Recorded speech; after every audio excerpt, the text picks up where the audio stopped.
ओम शांति। 10 जनवरी 2025। आज की मुरली। मीठे बच्चे, बाप तुम्हें ज्ञान योग की खुराक खिलाकर ज़बरदस्त खातिरी करते हैं, तो सदैव खुश मौज में रहो और श्रीमत अनुसार सबकी खातिरी करते चलो।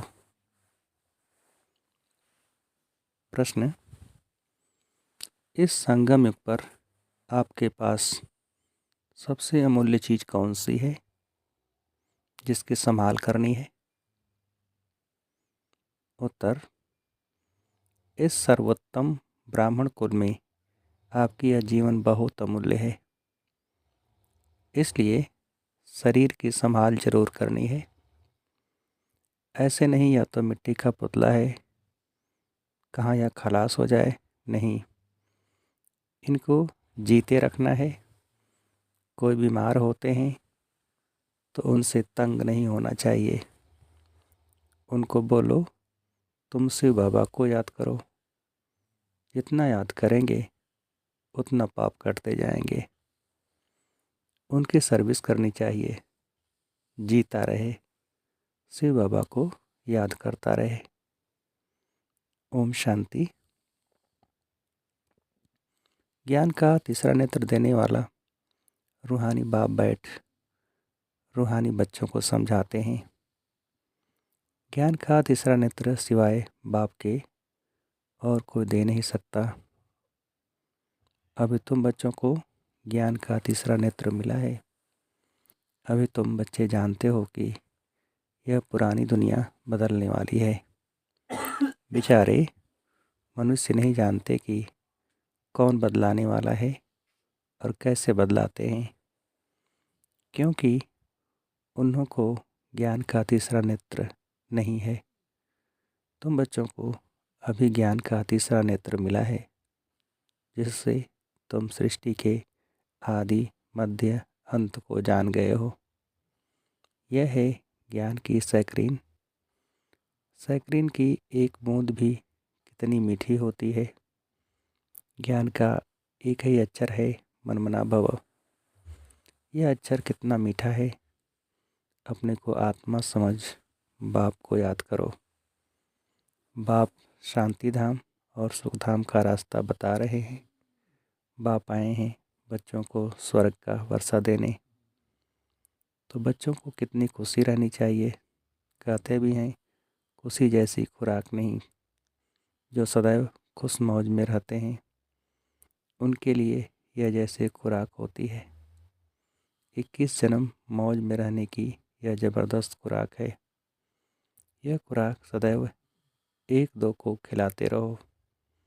यह है एक दो की ज़बरदस्त खातिरी। ऐसी खातिरी और कोई मनुष्य की कर न सके। तुम बच्चे श्रीमत पर सभी की रूहानी खातिरी करते हो। सच्ची सच्ची खुश खैराफत भी यह है किसको बाप का परिचय देना। मीठे बच्चे जानते हैं बेहद के बाप द्वारा हमको जीवन मुक्ति की सौगात मिलती है। सतयुग में भारत जीवन मुक्त था, पावन था। बाप बहुत बड़ी ऊंची खुराक देते हैं। तब तो गायन है, अतीन्द्रिय सुख पूछना हो तो गोप गोपियों से पूछो। यह ज्ञान और योग की कितनी फर्स्ट क्लास वंडरफुल खुराक है। और यह खुराक एक ही रूहानी सर्जन के पास है और किसको इस खुराक का मालूम ही नहीं है। बाप कहते हैं मीठे बच्चों, तुम्हारे लिए तीरी यानी हथेली पर सौगात ले आया हूँ। मुक्ति जीवन मुक्ति की यह सौगात मेरे पास ही रहती है। कल्प कल्प मैं ही आकर तुमको यह सौगात देता हूँ, फिर रावण छीन लेता है। तो अभी तुम बच्चों को कितना खुशी का पारा चढ़ा रहना चाहिए। तुम जानते हो हमारा एक ही बाप टीचर और सच्चा सद्गुरु है जो हमको साथ ले जाते हैं। मोस्ट बिलीवेड बाप से विश्व की बादशाही मिलती है। यह कम बात है क्या। बच्चों को सदैव हर्षित रहना चाहिए। Godly student life is the best. यह अभी का ही गायन है ना। फिर नई दुनिया में तुम सदैव खुशियाँ मनाते रहेंगे। दुनिया नहीं जानती कि सच्ची सच्ची खुशियाँ कब मनाई जाएंगी। मनुष्यों को तो सतयुग का ज्ञान ही नहीं है, तो यहाँ ही मनाते रहते हैं। परंतु इस पुरानी तमो प्रधान दुनिया में खुशी कहाँ से आई। यहाँ तो त्राहि त्राहि करते रहते हैं। कितना दुख की दुनिया है। बाप तुम बच्चों को कितना सहज रास्ता बताते हैं। गृहस्थ व्यवहार में रहते कमल फूल समान रहो। धंधा धोरी आदि करते भी मुझे याद करते रहो। जैसे आशिक और मासूक होते हैं, वह तो एक दो को याद करते रहते हैं। वह उनका आशिक, वह उनका मासूक होता है। यहाँ यह बात नहीं है। यहाँ तो तुम सभी एक मासूक के जन्म जन्मांतर के आशिक रहे हो। बाप तुम्हारा कभी आशिक नहीं बनता। तुम उस मासूक को आने के लिए याद करते आए हो। जब दुख जास्ती होता है तो जास्ती सुमरण करते हैं। तब तो गायन भी है, दुख में सुमरण सब करे, सुख में करे न कोय। इस समय जैसे बाप सर्वशक्तिमान है, दिन प्रतिदिन माया भी सर्वशक्तिमान तमो प्रधान होती जाती है। इसलिए अब बाप कहते हैं, मीठे बच्चे देही अभिमानी बनो। अपने को आत्मा समझ मुझ बाप को याद करो और साथ साथ दैवी गुण भी धारण करो। तुम ऐसे लक्ष्मी नारायण बन जाएंगे। इस पढ़ाई में मुख्य बात है ही याद की। ऊंचते ऊंच बाप को बहुत प्यार स्नेह से याद करना चाहिए। वह ऊंचते ऊंच बाप ही नई दुनिया स्थापन करने वाला है। बाप कहते हैं, मैं आया हूँ तुम बच्चों को विश्व का मालिक बनाने। इसलिए अब मुझे याद करो तो तुम्हारे अनेक जन्मों के पाप कट जाएंगे। पतित पावन बाप कहते हैं, तुम बहुत पतित बन गए हो। इसलिए अब तुम मुझे याद करो तो तुम पावन बन और पावन दुनिया का मालिक बन जाएंगे। पतित पावन बाप को ही बुलाते हैं ना। अब बाप आए हैं तो ज़रूर पावन बनना पड़े। बाप दुख हरता सुख करता है। बरोबर सतयुग में पावन दुनिया थी तो सभी सुखी ही थे। अब बाप फिर से कहते हैं, बच्चे शांति धाम और सुख धाम को याद करते रहो। अभी है संगम युग कि भैया तुमको इस पार से उस पार ले जाते हैं। नैया कोई एक नहीं, सारी दुनिया जैसे एक बड़ा जहाज है, उनको पार ले जाते हैं। तो मीठे बच्चों को कितनी खुशियाँ होनी चाहिए। तुम्हारे लिए तो सदैव खुशी ही खुशी है। बेहद का बाप हमको पढ़ा रहे हैं। वाह, यह तो कभी न सुना न पढ़ा। भगवान वाच, मैं तुम रूहानी बच्चों को राजयोग सिखा रहा हूँ, तो पूरी रीति सीखना चाहिए, धारणा करनी चाहिए, पूरी रीति पढ़ना चाहिए। पढ़ाई में नंबरवार तो सदैव होते ही हैं। अपने को देखना चाहिए, मैं उत्तम हूँ, मध्यम हूँ व कनिष्ठ हूँ। बाप कहते हैं, अपने को देखो, मैं ऊंच पद पाने के लायक हूँ, रूहानी सर्विस करता हूँ। क्योंकि बाप कहते हैं, बच्चे सर्विसेबल बनो, फॉलो करो। मैं आया ही हूँ सर्विस के लिए, रोज़ सर्विस करता हूँ। इसलिए ही तो यह रथ लिया है। इनका रथ बीमार पड़ जाता है तो मैं इनमें बैठ मुरली लिखता हूँ। मुख से तो बोल नहीं सकते तो मैं लिख देता हूँ, ताकि बच्चों के लिए मुरली मिस न हो। तो मैं भी सर्विस पर हूँ ना। यह है रूहानी सर्विस। तो तुम बच्चे भी बाप की सर्विस में लग जाओ। On God fatherly service. जो अच्छा पुरुषार्थ करते हैं, अच्छी सर्विस करते हैं, उनको महावीर कहा जाता है। देखा जाता है कौन महावीर हैं, जो बाबा के डायरेक्शन पर चलते हैं। बाप का फरमान है, अपने को आत्मा समझ भाई भाई देखो, इस शरीर को भूल जाओ। बाबा भी शरीर को नहीं देखते हैं। बाप कहते हैं, मैं आत्माओं को देखता हूँ। बाकी यह तो ज्ञान है कि आत्मा शरीर बिगर बोल नहीं सकती। मैं भी इस शरीर में आया हूँ लोन लिया हुआ है। शरीर साथ ही आत्मा पढ़ सकती है। बाबा की बैठक यहाँ भ्रिकुटी में है। यह है अकाल तख्त। आत्मा अकाल मूर्त है। आत्मा कब छोटी बड़ी नहीं होती है, शरीर छोटा बड़ा होता है। जो भी आत्माएं हैं उन सभी का तख्त यह भ्रिकुटी है। शरीर तो सभी के भिन्न भिन्न होते हैं। किसका अकाल तख्त पुरुष का है, किसका अकाल तख्त स्त्री का है, किसका अकाल तख्त बच्चे का है। बाप बैठ बच्चों को रूहानी ड्रिल सिखलाते हैं। जब कोई से बात करो तो पहले अपने को आत्मा समझो। हम आत्मा फलाने भाई से बात करते हैं। बाप का पैगाम देते हैं कि शिव बाबा को याद करो। याद से ही जंग उतरनी है। सोने में जब अलाय पड़ती है तो सोने की वैल्यू ही कम हो जाती है। तुम आत्माओं में भी जंग पड़ने से तुम वैल्यूलेस हो गए हो। अब फिर पावन बनना है। तुम आत्माओं को अब ज्ञान का तीसरा नेत्र मिला है। उस नेत्र से अपने भाइयों को देखो। भाई भाई को देखने से कर्मेंद्रियाँ चंचल नहीं होंगी। राज्य भाग लेना है, विश्व का मालिक बनना है तो यह मेहनत करो। भाई भाई समझ सभी को ज्ञान दो, तो फिर यह टेव यानी आदत पक्की हो जाएगी। सच्चे सच्चे ब्रदर्स तुम सभी हो। बाप भी ऊपर से आए हैं, तुम भी आए हो। बाप बच्चों सहित सर्विस कर रहे हैं। सर्विस करने की बाप हिम्मत देते हैं। हिम्मत बच्चे, मदद बाप। तो यह प्रैक्टिस करनी है। मैं आत्मा भाई को पढ़ाता हूँ। आत्मा पढ़ती है ना, इसको स्पिरिचुअल नॉलेज कहा जाता है। यह रूहानी बाप से ही मिलती है। संगम पर ही बाप आकर यह नॉलेज देते हैं कि अपने को आत्मा समझो। तुम नंगे आए थे, फिर यहाँ शरीर धारण कर तुमने 84 जन्म पाठ बजाया है।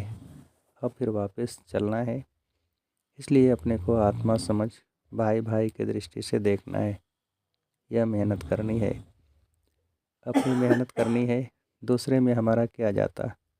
चैरिटी बिगिंस एट होम, अर्थात पहले खुद को आत्मा समझ फिर भाइयों को समझाओ तो अच्छी रीति तीर लगेगा।